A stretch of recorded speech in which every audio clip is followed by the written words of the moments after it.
Good morning, good afternoon, good evening. Welcome to Toronto Center's a webinar on pandemics and financial inclusion. I am Babak Abbaszadeh, President and CEO of the Toronto Center for Global Leadership in Financial Supervision.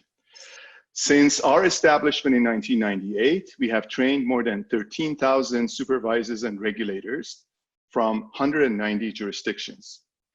More than 1.7 billion people worldwide remain unbanked, and the majority are women. Therefore, financial inclusion is very important for the achievement of the SDGs. Plus, we all know that crises disproportionately affect the poor, and we are now in the midst of one of those massive global crises. In today's episode, we sit down with two prominent experts to cover financial sector regulation and supervision, as well as the financial inclusion dimensions of this challenge. We circulated their bios to you in advance. Dr. Reza Bagher is the governor of the State Bank of Pakistan and a former IMF official. Dr. Chela Pazarsbayoglu is World Bank's Vice President of Equitable Growth and Financial Institutions. Both Chela and Governor Bagher are excellent partners of Toronto Center. Chela is an energetic member of our board of directors, and we have conducted 7 programs in Pakistan in just the last 2 weeks. I'm delighted to see both of you. Welcome. Finally, I would like to thank our funders, Global Affairs Canada, the Swedish SIDA, IMF, USAID, Jersey Overseas Aid, and Comic Relief, without whom we could not achieve our global mission.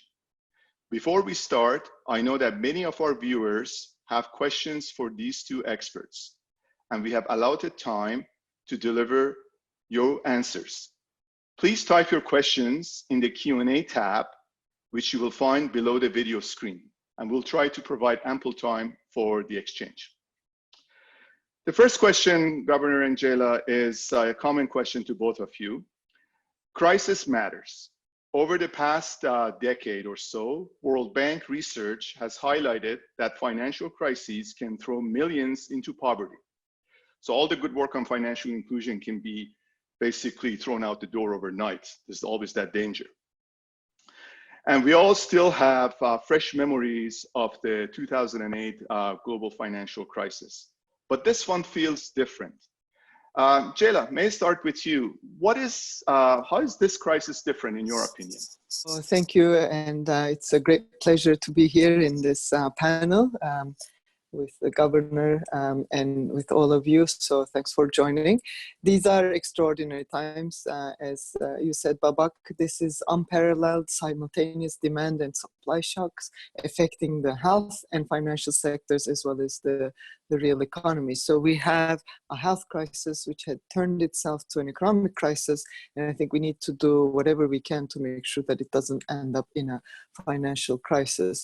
And I think the main difference in terms of this crisis and 2008, the global financial crisis in my mind, is that we, for at least for emerging markets and developing economies, many countries are starting this crisis at a weaker state with record high sovereign debt, record high corporate debt, much limited fiscal and monetary space compared to 2008, and which means that we have, initial conditions are not great. We have a huge shock, and the policy reaction function is also limited. So that combination leads to potentially much worse outcomes in T+1. So it is a different crisis. I have not seen anything like this. I've been working for many years on crisis situations.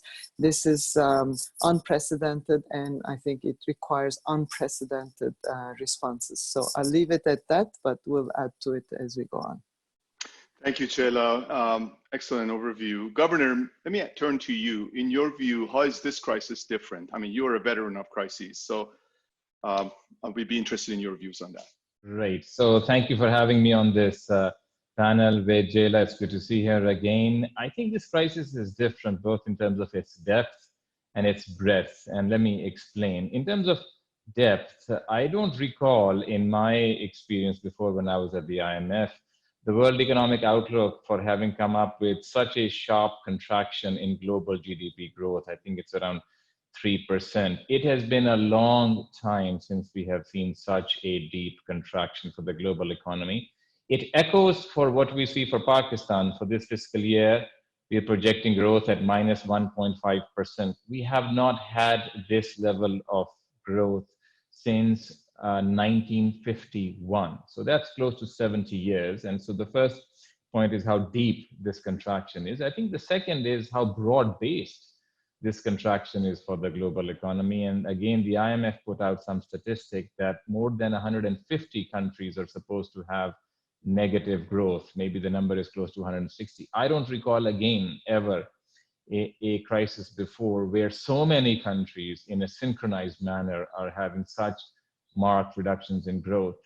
So that's one. I think second, and speaking to the point that Jayla made regarding countries starting off from a weaker position, something that strikes me about this crisis is that unlike previous crises that I have, participated in or witnessed, such as the Asian financial crisis or the global financial crisis, they had to do something with weaknesses in the existing financial or economic framework. So for instance, the 97 Asian financial crisis had to do with mismatches on the banks' balance sheets with regards to foreign exchange exposure. The global financial crisis, people say had to do with lax regulations in the financial sector, the subprime debt, and the sovereign bank financial linkages in Europe. This crisis, everything that has happened, especially for emerging markets, is purely exogenous. It's the mother of all external shocks that you could imagine, because they were humming along. And in fact, global growth was supposed to pick up. And at the previous World Bank IMF meetings, the mantra was low for long, talking about interest rates. And suddenly they have been hit by something completely exogenous. So that strikes me as a unique feature of this crisis as well. Thank you. And the other thing to keep in mind is that back in 2008, the bank and financial institutions were the culprits. Here, it looks like everyone's collateral damage as this crisis just gathers steam. Jayla, allow me to turn back to you. So COVID-19 pandemic created particularly challenging times for developing economies, just to say the least. And the World Bank's mission is to work with developing countries. How is the bank responding to this crisis to support developing countries? So yes, so we have acted very quickly and forcefully to support countries. And initially, this was, of course, since this is a health emergency, we developed a fast-track facility to help countries deal with the needed medical emergencies. So we have this fast-track facility already in place in 64 developing countries. This was enormously quick response, and we expect that this will be extended to 100 countries over the coming weeks. And the idea, of course, is also working with many international organizations, and to make sure that there is that we help countries with procurement needs, since we have that expertise and can mobilize different countries at the international level. We have also been working, in addition to, of course, supporting countries with the health response, we have been also working very closely to mobilize financing for social needs, as well as to deal with the recovery, to prepare countries for hopefully the recovery phase.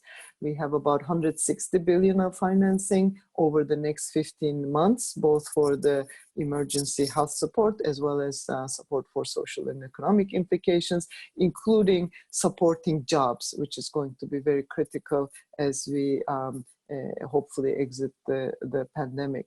The 50 billion of this support is for the world's poorest countries on grant and highly concessional terms. This is for IDA countries which house most of the poor. So the program is based on 3 pillars, as I mentioned. One is to protect the poor and vulnerable households. So these are cash transfer programs, social safety nets, and so on. Second pillar, supporting businesses to save jobs, with the emphasis on jobs. And third is helping countries with economic resilience, so to make sure that they can recover out of this crisis and with ability to be able to grow going forward. As Reza mentioned, this is really unprecedented in terms of the implications for many of the countries. And my concern is that if we don't act fast, we will end up to this crisis with much more inequality between the developed world and the developing world. We also called both Kristalina, the managing director of the IMF, and David, our president of the World Bank. We called for a suspension of debt service for IDA countries. This was welcomed by the G20 and endorsed. So this is something that we are also hoping that will give these countries some room to deal with the pandemic and give some breathing space to deal with the situation, which is very difficult. So those are some of the ways that we have been supporting countries, as I said, with really working around the clock to provide financial support, technical advice to guide policy responses, and also help countries with bigger programs to internationally bigger programs and initiatives to exit this crisis in a better shape. Thanks. Jayla, it's very encouraging to see IFIs like the World Bank to be mobilized so decisively and moving so fast. And obviously the crisis is very disruptive, but also it's changing the normal. As we all know, we're really entering a new normal now. And I'd like to ask my colleague Diana to put a graphic up. In preparation for that, Toronto Center is also going to look at supervising the new normal. So that's a new series of programs that will come up as time permits. And the two of you, Jayla and the governor, have a standing invitation to participate in this discussion later on when the time is appropriate. So I just wanted to put that for the various countries watching. I think we have over 250 participants representing more than 50 countries watching today. So I just wanted to let you know that this is something that's coming. Thank you. Now moving back to Governor.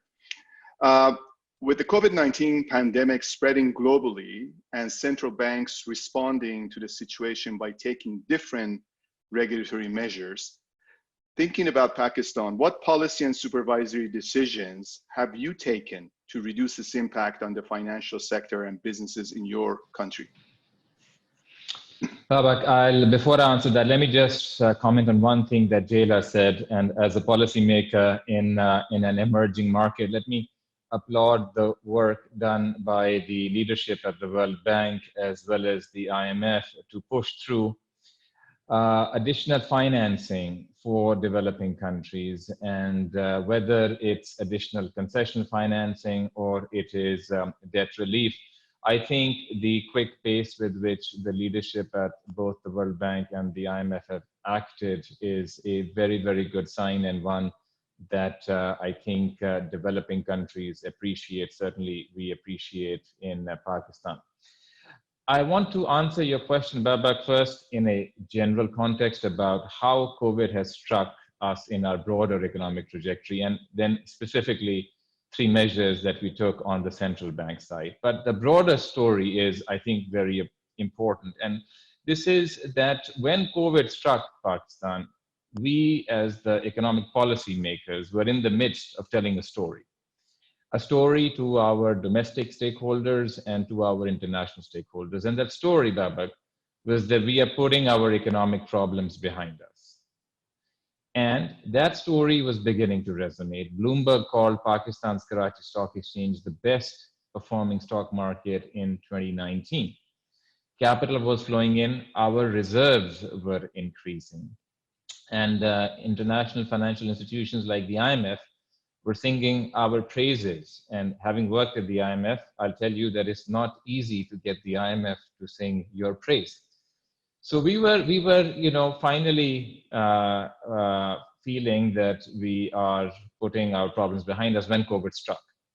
And our first and foremost goal, Babak, right now is that we provide a prudent, quick policy response, while at the same time not letting our fundamentals deteriorate too much. Because having participated in previous crises, sooner or later, the outflow of capital will lead to search for yield. sooner or later, the fear will turn to greed. When that happens and there is search for yield and capital comes back, we want to have our fundamentals preserved in a reasonably good shape so that we are one of those destinations where capital does flow in. So I wanted to share with you our overall context. Now, in terms of dealing with the impact of the crisis, I'd like to point out three things that the Central Bank of Pakistan has done. First and foremost is that we have cut interest rates in a fairly aggressive manner.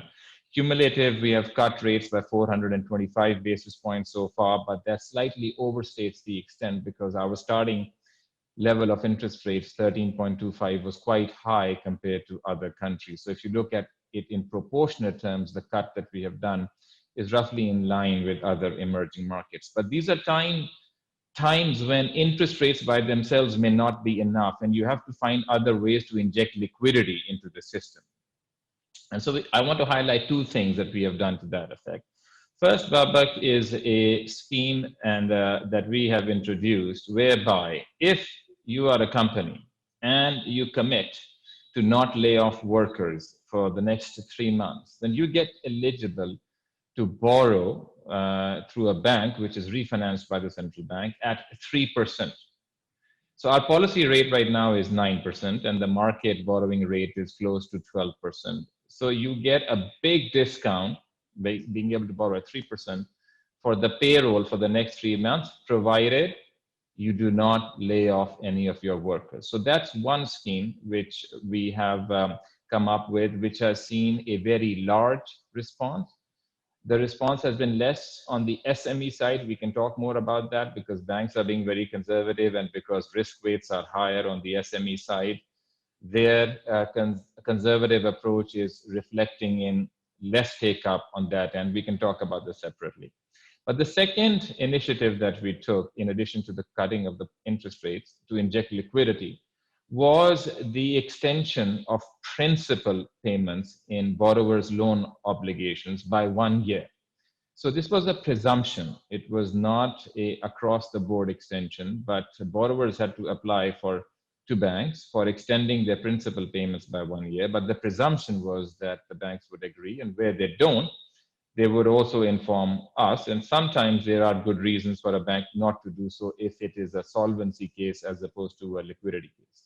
But overall, this scheme has produced a lot of injection of liquidity. And just to illustrate to you the magnitude, in about 2.5 weeks that we launched this, we have had $1.5 billion worth of extension that has occurred. And the underlying loan value of this is about 3% of GDP. So in about 2.5 weeks, 3% of GDP worth of loans have had their principal extended by 1 year. And this has saved many of these borrowers from making those principal repayments that they would have had to do otherwise. So in addition to cutting interest rates, we are also simultaneously working on the quantity front. Oh, this is sounds incredibly complex, but also impressive, Governor. Chela, moving on to you. There's obviously. Baba, can I make an Sure. intervention on what go ahead. just said? Go ahead, please. I think it's this is very important to also condition, as you said, the stimulus or the support to firms to keep employment. I think to keep jobs, because that's how it's important, because those are the firms that are going to give you also tax revenues, hopefully, in the recovery phase. So I think it's really important to make sure that the economy is in coma right now, and you need to sustain the patients so that they can recover and perform after the crisis is over. I would though like to make a point, and that is for transparency. For many of the supervisors, there will be a lot of pressure for central banks, the supervisory agencies, and we see it. We see it. You know, the IFRS 9 is being delayed. Even Basel III norms are being delayed. So, you know, many, even at the international standard setting level, as well as at individual institutions, there are many programs aimed to keep real sector going, so that we don't end up with major problems in what we call T+1. That said, I think it's very important that we don't lose all the gains we had since the global financial crisis. So to make sure that there is, like Reza said, that there's a sunset clause to these programs, that there is monitoring for these programs, that it doesn't go to keep companies that shouldn't be kept alive, and also preparing the ground, because I think this crisis is very different. It's an exogenous shock, but a big shock, and it will create tension on already weak firms, but more broadly even. So it's also the time, I think, to make sure that we have in place restructuring mechanisms, because there will be a need to restructure firms going forward. And I think the more we have out-of-court settlement systems, insolvency procedures, and other types of mechanisms, frameworks in place, easier it will be to deal with the consequences in the next period. Thanks. Yeah, well, actually, that's a very important intervention, Shayla, because, as the governor was talking about it, and I think this is something a lot of various decision makers are grappling with. I mean, that entire question around moral hazard, for example, or should we do too much? Should we do too little? And I think a lot of people are trying to side on the era of doing more to stabilize the patient. But at the same time, your point is very clear. And that's what you and the governor have worked out throughout your career, making sure standards are there, transparency and accountability is there as well. So there's a time and place for all of these, but it's very good that people are consciously thinking about this. So bringing it back to you, Jayla, on another line of questioning, there's a direct link between financial inclusion and gender equality. I know gender equality and SDGs are very important to your mandate in your role. And this question really is about resiliency. So Jayla, when you look at various national experiences on gender equality and what are some of the success stories, but more importantly, what can supervisors and policymakers do to ensure this COVID-19 disruption doesn't permanently roll back these gains? Yes, and this is a concern for us, because women do get impacted quite a bit during this crisis, and we can go into the details of that later. But I think what needs to be done is, and we will hear from the governor, because there has been really good progress in Pakistan in terms of data, making sure that we have, at the bank, we have our index that provides information, at least to understand what we are dealing with, and then develop a strategy around the concerns or the issues that we are facing. I'd like to also bring some sign of optimism in this crisis is the role of digital financial services, which allows to access the remote corners of the world, and it's especially for women, given the security issues, unfortunately the legal barriers in front of many women in terms of collateral, access to finance, financial capability, and laws and norms that are really deterrent for women's access. It makes this digitizing government-to-person payments, both in terms of social transfers, wages, and so on, makes it easier for women to access credit. And I think this is a really important area to focus on. And if anything, this crisis, I think, reminds us how important it is to make progress with digital financial services. We actually have a report coming up later today, which is basically on digital financial services, countries' experiences, and what are the key issues that needs to be taken into account as countries roll out their strategies. So we have seen 3 initiatives that have been particularly impactful. One is greater focus on digitization, and we will hear more from, I'm sure, from the governor on this one. Easing rules and procedures for women in terms of account opening, ensuring, and the third one is ensuring that the national strategies that have gender as a target and that promote the collection of gender disaggregated data. In terms of success stories, I think we really welcome the work that Pakistan has done in this area. I think this was really great that the women's financial inclusion was put as a central to the national financial inclusion strategy. I don't want to steal the thunder from the governor, but I think it's really a great role model for many other countries. Indonesia has done a lot in terms of increasing transition to digital payments and including women, especially rural women. Similarly, Rwanda has done a really impressive gains in terms of national financial inclusion strategy, helping to increase women's participation. And also another example is consumer protection and easing account opening restrictions in the context of Tanzania. They were actually able to increase inclusion from 14% to 42% in 2017. So within 5-6 years, really good gains. So very good stories from many countries around the world. But I think the key is for the leadership to determine this as a key objective and really have a plan of action that is implemented over time. Thanks. Thanks, Sheila. So the more commitment there is from the leadership, the more enduring these changes will be post-crisis situation. So thank you for that. And the governor, staying on the topic, according to World Bank Global Financial Inclusion Database, Pakistan falls behind global standards. Could you please tell us how you are addressing this issue at the State Bank, especially as it applies to your recent gender financial inclusion strategy that you had mentioned in Toronto Center's recent roundtable discussion during the IMF World Bank spring meetings, I believe was last week. Thank you.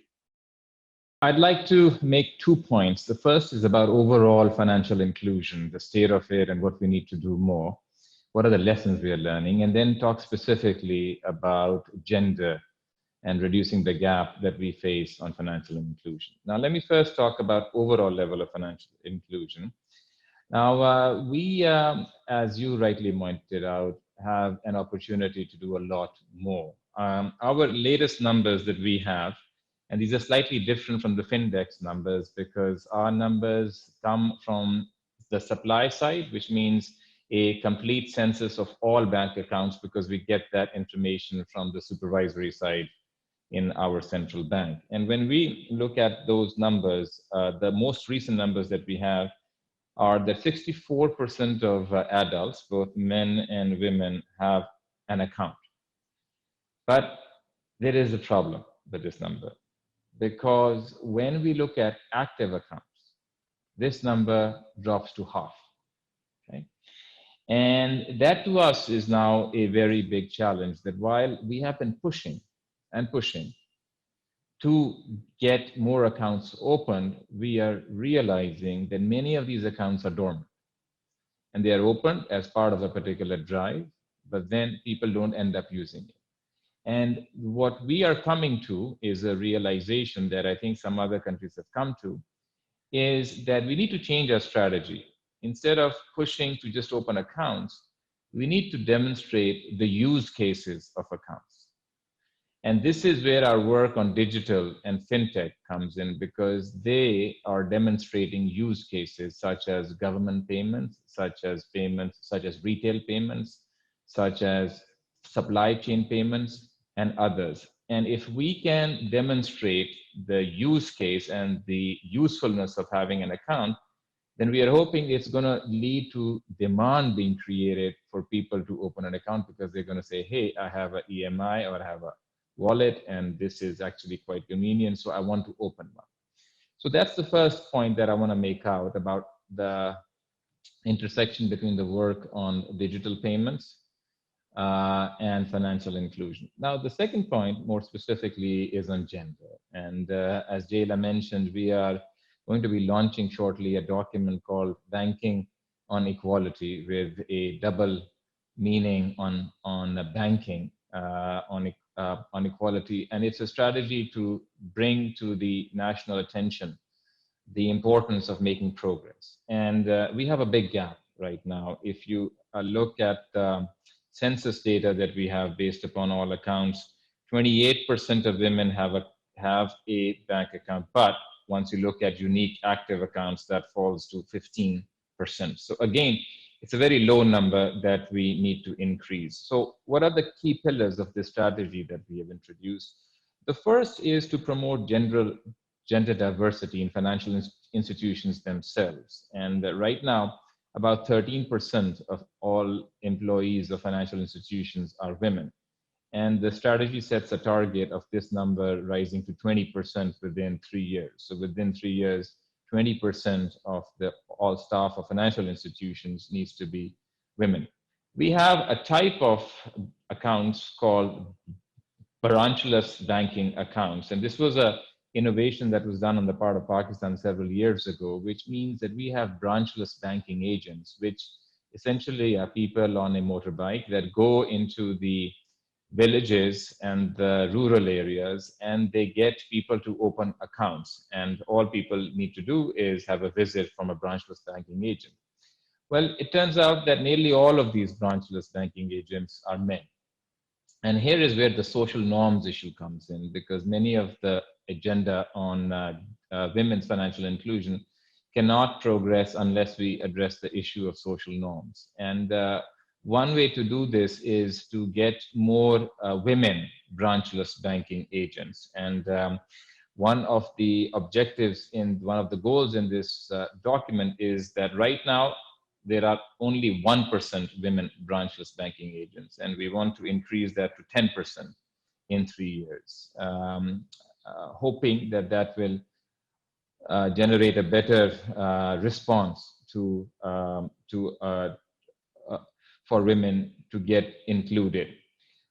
A second pillar of this strategy is to get banks and other financial institutions to develop products that are more women-centric. So right now, the extent of banks developing women-centric products is to offer pink checkbooks.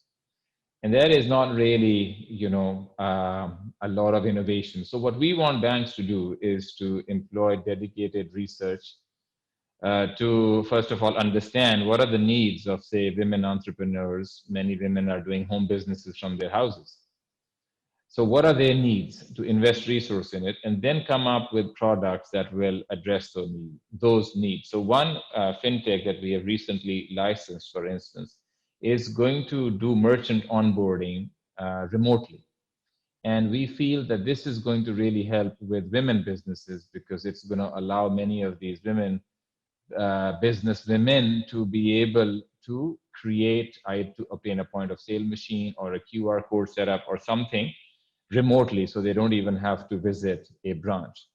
And the third pillar is robust gender disaggregate data. And this is a point that Jayla and the World Bank have been emphasizing as well. And we have put in place a fairly comprehensive methodology by which to collect such data. I think where we need to work more is then to figure out how is this data going to affect our policy decisions. And that's an ongoing conversation that we hope to have with the World Bank in the coming weeks. Excellent. Governor, the next question goes to you as well. And then the next one to Chela, then we open up to the audience, because we have a lot of good questions here. So I'd like to cover as many of those as possible as well. So in one of your speeches, Governor, you mentioned that Pakistan is in a good position for boosting technology-enabled financial inclusion, and Pakistan's startup tech and fintech ecosystems have made notable progress with improving their supportive networks. So that's a big achievement for the country. If we look now from the supervisory angle, I wonder if some of that has also spilled over on the oversight function. How are supervisors using technology to monitor financial institutions more effectively? Some call it SupTech. And is this making a difference in broadening financial inclusion? Okay, let me make 2 points on the intersection between technology and financial inclusion. First, specifically on how supervisors are using technology. We've had 2 initiatives recently. One is an electronic credit bureau that was set up a few years ago, which allows for data to be submitted on a portal directly by banks, and then allows banks access to this portal as well. So they can obtain information electronically about the credit worthiness of potential clients that they are considering lending to. So for us, what this has done is it has made it very, very easier for supervisors to quickly access data from this credit bureau and allowed us to exercise our supervisory function better. Second, we had a paper quarterly chart of accounts, and that has also been completely automated and now is again uploaded at our portal, and then subsets of that data are automatically sent to our various teams. For instance, those working on capital adequacy get those metrics, those working on liquidity get those metrics directly, and we are very quickly able to do analytics to answer the questions that we are interested in. And finally, at this time of COVID, when we have only 15% of our staff reporting to the office and the rest working at home, having these electronic and technology has allowed the work to continue, and they're able to access these portals remotely. So that's some examples, Babak, of how we are using technology on the supervisory side. Then on the fintech and financial inclusion side, more specifically, I just wanted to mention a couple of things that the World Bank has been helping us developing a national payment strategy, and the World Bank president came to Pakistan recently to the State Bank. Jayla was there as well, and we launched this strategy. And one key pillar of this strategy is a faster payment system. Just like UK has one called the UK Faster Payments, just like Singapore has one called the FAST system. And this is literally a system that is going to enable payments within seconds across all types of platforms. The reason this is a very important part of our digitization drive is again to the end use issue. Once people see that they are able to make payments within seconds across platforms, across the type of people that they deal with, they will see the end users. And I want to mention maybe one other thing in addition to this fast payment system, which we call MPG, Micropayments Gateway. I want to give an example of a EMI that has recently been licensed. So since we've been working on the digital space, we've recently licensed 6 EMIs. One of these is a company called Finja, and Finja is going to digitize the payrolls of SMEs. And the way it makes money is that essentially it creates these accounts for all the employees of SMEs, and it earns the float, which it parks with the banks and invests in treasury bills. But what Finja is doing is again illustrating to the employees of an SME the end use. And essentially through these mobile wallets, the employees are going to be able to make a whole host of payments that they normally need to do, such as paying bills for utilities or schools or other payments. And so this is something that we think once it's launched will again increase the demand on the part of people to get more included in the financial sector. One thing Finja is going to do, once it gets all these spending patterns of people, is it's going to be able to give a credit score to these people. And then it's going to be able to use a lending affiliate to be able to target specific lending related products. So you can see how the linkages work. Once you get people in, once people see the demand for these things, and once they get data, the inclusion proliferates and credit constraints can begin to be eased. Chela, this is actually, the governor said some very interesting and important things. It's probably a good setup for the question I'm going to ask you, which is, what has the World Bank been doing to improve the safety, reliability, and efficiency of payment systems and financial market infrastructures? In the context of COVID, this question takes a much more important undertone. So are these, in your view, helpful in responding to the COVID crisis?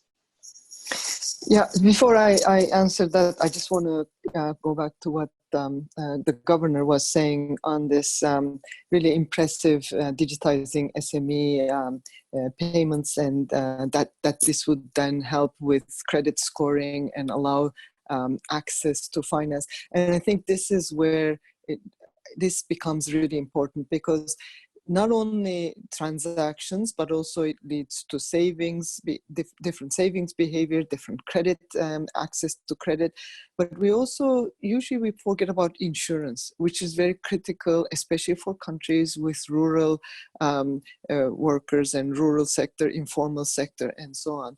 And the amount of, because this really reduces transaction costs and monitoring costs, that's what digitization or technology really brings, it makes insurance much more affordable. So microinsurance products becomes much more feasible for those that really need that type of cushion, because unfortunately because of the informal sector workers, they don't have access to other safety nets that formal sector workers have.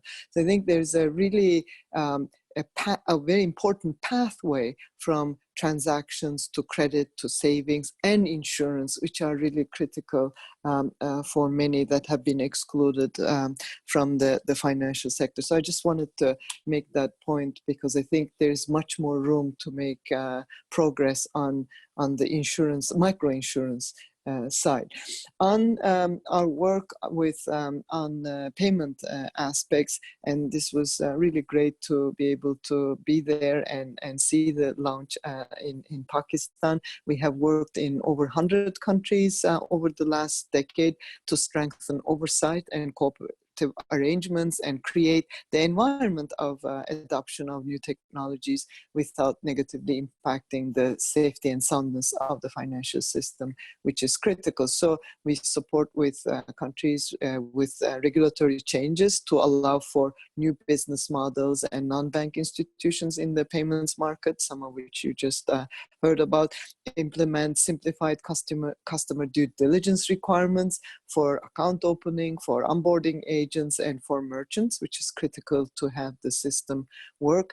Interoperability, which is really critical in the payment services in the market to make sure that we have efficient competition, and also a supervisory framework for payments services, so that supporting shift to digital large volume payment streams like remittances, government to person payments, public and private sector salary payments, and bill payments. So those are all areas that we have been working with countries. There are prerequisites for digital payments to work, and that's why we have at the bank a program which is cross-cutting, which includes, of course, the connectivity. You need the infrastructure, the digital infrastructure that needs to be in place. That you need the ID infrastructure, so that's really critical. We have a big program called ID4D, which supports countries as they make progress, and of course, efficient functioning of the remittance markets. Last year, for the first time, the volume of remittances surpassed the volume of foreign direct investment. And of course, unfortunately, in this crisis, remittances are also being hit. And it underscores something the governor raised in another Toronto Center event about the how support through mobile payments or digital payments, so that the remittance receivers can transmit them to their home country. And finally, the shift of government benefit transfers to digital means. So all that really helps bring in, increase the efficiency of digital financial services. Great, thank you very much. This has been an excellent discussion so far. And I mean, just recap for 1 second. See, the IMF research suggests that risk to financial stability increase when access to credit is expanded without proper regulation and supervision. Therefore, investing in high quality supervision can pay big dividends as financial inclusion expands. So that's why we're having these discussions and these sessions, and that's why we're bringing the experts who can talk about that. And this dovetails well with the mission of Toronto Centre. That's our interest in this discussion. Now, let me go to the questions. We have a lot of questions, and I will try to pick as many as I can. And so I would encourage the speakers to, be complete, but be concise if you can. So it's an interesting exercise so we can get through the various questions. So this is a question from a major insurance supervisory authority in South America. and they're asking, in your opinion, I guess this question can go to you, Jayla.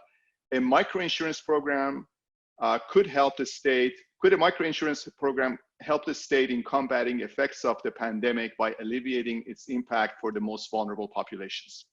Yes, and as I mentioned, I think it's really critical. These systems allow, especially if we can have e-insurance, microinsurance is very important, and making sure that that the risks are also taken into account. It's a huge opportunity for the rural sector, for livestock sector, and we have really great examples from the world in terms of how these insurance, microinsurance, and e-insurance systems work, and in Africa, in Asia, and so on. And I think the supervisor's role is critical because it's important to make sure that the users understand the potential risks and that they are taking on, and that they have the capability to understand the contracts that they are going into. So there's an important role of customer learning and making sure that that they are not subject to cyber risk or other types of risks which really can hurt the users. But I do think the pandemic in particular, be it health insurance, be it drought-related insurance, or keeping the assets less impacted throughout this crisis is very much critical, and relates to the point I brought earlier. We have a lot of emphasis on banking, on credit, on new financial fintechs and so on, and we don't put enough emphasis usually on insurance, which is really critical for those that are excluded. Thanks. Thank you for that. And Governor, do you have any views on this question yourself?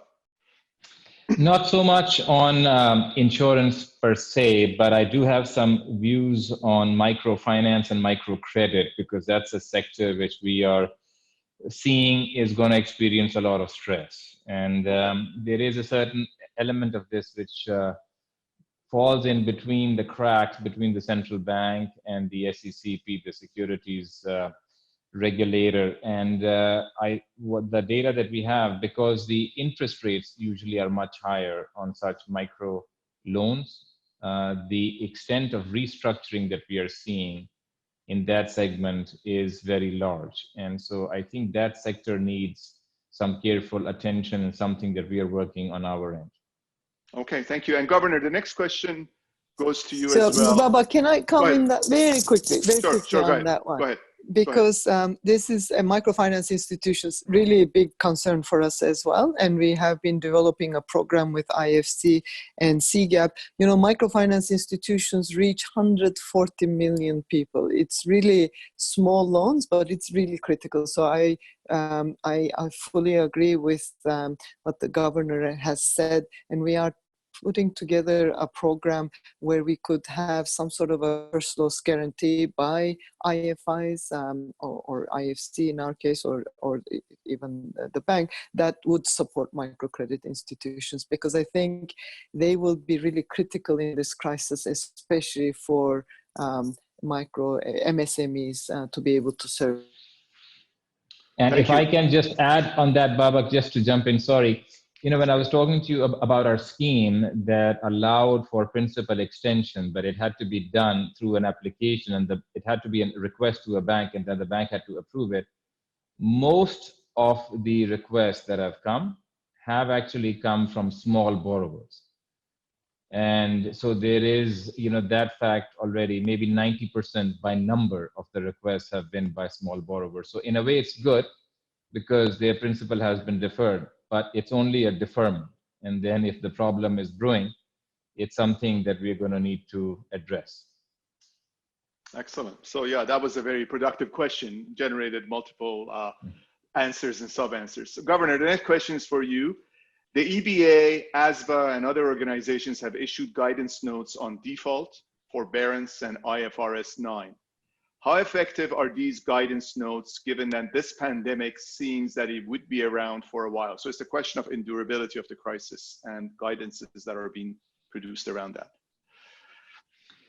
So these, I mean, the guidance that has been produced by them, has been useful. There is a lot of work being done by FSB about other country experiences that we've been looking at. That has been very useful. There is a policy tracker, I believe, on the IMF's website that we've been consulting. Essentially, I'll tell you, Babak, our approach right now has been, since this pandemic has been so swift in its destruction of economic activity, that we've had to act very fast, and we've had to see what some other jurisdictions are doing. We've had to apply our own judgment, and I'll share with you one or two things that we've done. One is that with regards to forbearance, we have doubled the period that a lender has to reschedule a loan of a borrower. Normally it's 90 days, and if the payment is delayed beyond 90 days, then it is already subject to classification and provisioning. And once it is provisioned or classified, the interest of the bank to restructure it suddenly diminishes because it's already taken the charge on its income statement. So we doubled the period from 90 to 180 days, which allowed a longer period for the lender and the borrower to try to come to an agreement for the rescheduling of their obligation. As you can imagine, this is going to be applied in those cases where it's not very clear cut on the part of the bank, whether it's a liquidity issue or a solvency issue. In this period, if a rescheduling is achieved, it will not be subject to reporting to the credit bureau. It will not be, subject. The borrower will not get classified as somebody who's had problems in their payment. So that's an incentive. Similarly, the principal extension scheme, whoever participates in that does not get reported to the credit bureau either. So these are some forbearance which has been time bound that we have provided. But more than anything in terms of numbers or policy, I'll tell you one or two things we're doing at an institutional level, which I think are going to be a lot more useful. Since this started, I have asked the head of our banking supervision group to do a weekly Zoom or WebEx call with all the corporate heads of all the major banks to get very real-time, high-frequency information on the developments of their credit portfolios. We are getting very valuable information through this forum about what is happening on the portfolios on the bank side. And in fact, the initiative that we launched to protect employment by offering 3 months payroll came about from one of these discussions. Another thing that we've done is something internal. We've created a committee of senior officers that are on a daily basis reviewing the decisions of all other countries and constantly coming up, feeding the senior management of the central bank with ideas, possible measures that we can keep in our back pocket in case things deteriorate. But one of the key issues right now is going to be to see how much deterioration occurs in the bank's asset quality as a result of everything that is going on. You said it, Babak, that these days are such that it's better to err on the side of being more expansive. The risks are higher on the other side. So that's what we are doing, but we are keeping a very close eye on the developments on credit portfolios. Great. Thank you, Governor. And Chela, again, keeping an eye on the ball and enabling flow of credit and et cetera. There's another interesting question here. All these questions are great. Actually, this is from one of our longtime program leaders, Chela. Will the effect of pandemic on the financial health of banks and other financial institutions affect the willingness of supervisors and financial institutions to remove barriers to financial inclusion, particularly those created by AML CFT requirements? So yes, I think it's a very important question. I think we need to make progress, and this is one of the key work streams of FSB as well in terms of payment systems, especially cross-border payment systems, and making sure that that there's proportional AML CFT requirements that do not lead to exclusion, that do not, especially for remittances and other types of small transfers that are very important for financial inclusion. So I think it will help with more transparency, but also making sure that that there are, as I mentioned before, customer due diligence rules and regulations that are electronic and that are based on a live system of updating, if you like, with digital ID and so on.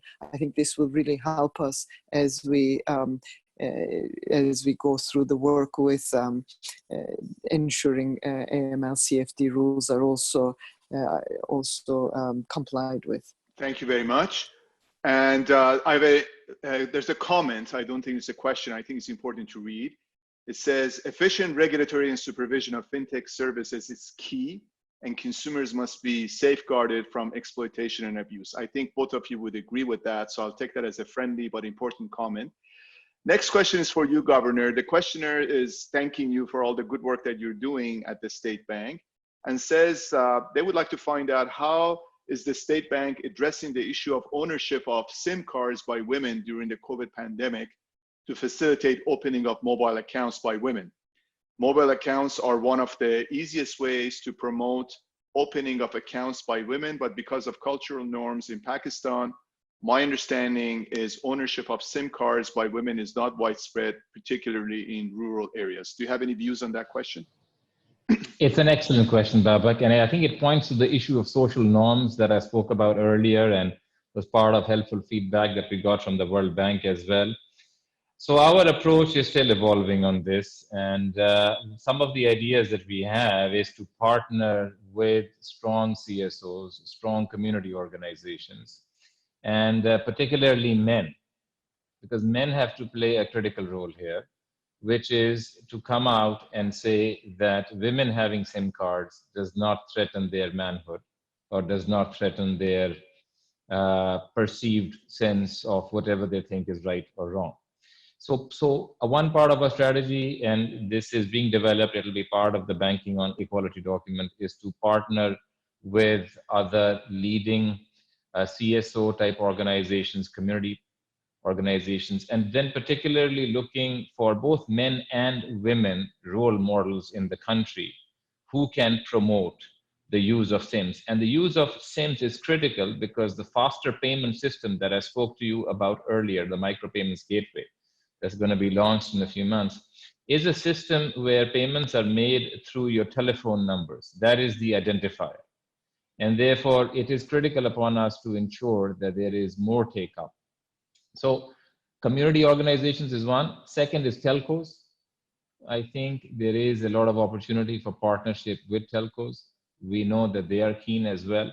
And that's a space that we are exploring, as well as to how to most effectively partner with them to reach out particularly to the rural areas. Excellent, thank you. And Chela, we're coming to the end. So I'm gonna give this last question to you, and then if you could please take about a minute or so to answer it. It's pretty important, but see if you can encapsulate it. The questioner really thanks you both and says, I'd like your views on the impact of this crisis on informal sector in developing countries and in general on financial inclusion. I think that's a good way to sort of bring our session to a wrap. Yeah. Yes, unfortunately, this crisis has huge implications on the informal sector because of the social distancing rules and many other necessary measures that are needed to deal with the pandemic, and therefore really thinking hard as to how to support the informal sector through mainly the types of work that we do with households, because I think it's important to keep people alive rather than the little store alive. For those that can, after the crisis, can rebuild the assets and start, I think in my view, it's more important to provide that type of social transfers and cash transfers to make sure that we keep families and households alive, but not necessarily this, the informal sector work that they are doing, because they can easily pick it up after the crisis. But I do want to also say that formal sector in many of the countries, developing economies that we work in, and usually that's where you have tax revenues from, usually that's where you have the jobs and growth prospects. And I worry sometimes that if the attention is really on the large corporates, and not also protect this layer of the corporate sector, which has ability to, which will come back after the crisis and help with jobs and growth, I think we will really not do justice. So I appreciated some of the initiatives that the governor talked about to make sure also to keep the SMEs, the good SMEs, the viable SMEs functioning to get back to the recovery phase. And perhaps one way to think about what are viable or good SMEs is to look at, or the medium-sized enterprises, is to look at their tax contributions from past years. Because, and I will end with this, you asked, the first question you asked was, how is this crisis different? And I'm thinking of all the crises I've worked on. And usually you come to a crisis, you have a sense of what went wrong and, what was the reason, and what you do a triage, you do a diagnostic, you deal with what you have to deal with. In this crisis, solvency, liquidity, everything is unclear. So it's very difficult to have a good diagnostic right now as we go through as we don't know what the breadth and depth of this crisis is. So that is to end with saying, we will have to learn as we go along and learn from different country experiences and think hard as to how we can address this extraordinary crisis. And perhaps if it ends up taking much longer, either because it takes time to deal with the health crisis, or it takes time to get back to normalcy because people's patterns will change, behaviors will change, I think we will also need to think about what bigger initiatives can we come up with to help, especially the developing economies. And I thank all for this great discussion. Babak, if I can jump in just very, very quickly on the point that Jayla made. This point about SMEs is critically important. And as I mentioned, we are finding that the take-up, banks' appetite to lend to them through our new schemes is more limited there. So one way in which we are thinking of this is to think of it in two ways. The credit risk, we are thinking the way to address that is through fiscal support. And the liquidity function is something that the central bank can do on its own. And to illustrate this, because of this SME problem, we worked with the government within a week to come up with a partial guarantee scheme, whereby 40% of the loss on a first loss basis is going to be covered by the government. And based upon feedback from the banks through the group that I mentioned to you earlier between the corporate heads, we got feedback that something like this will give a big jumpstart to the provision of credit to the SME sector, and also protects the banking sector and the central bank from taking on the credit risk. Unfortunately, at this time, somebody has to put in a jolt to do something about the credit risk. And we are trying to think in terms of separation to the extent possible between credit issues and liquidity issues. Thank you very much, Governor and Chela. This was an excellent conversation. You really, really raised the bar. So I'm hoping that you didn't scare the future speakers that are going to come to this webinar. Everything was totally substantive. I also like to thank the people behind the scenes, Diana Bird and Demak Janekce, who's been really working very hard to pull these series together. And also our audience. Your questions were excellent. I mean, one of the big problems that I have as a moderator is I can't get through all of your questions. And I apologize for that, but we will keep track of your questions. We will use them for our future training programs or publications or other things, as they were extremely stimulating. And once again, to the speakers, you really kicked ass. Thank you so much. And we hope to have you back again on our program as we evolve this series. Thanks. Bye-bye. Thank you, Babak. Bye-bye. Thank you for everybody for attending.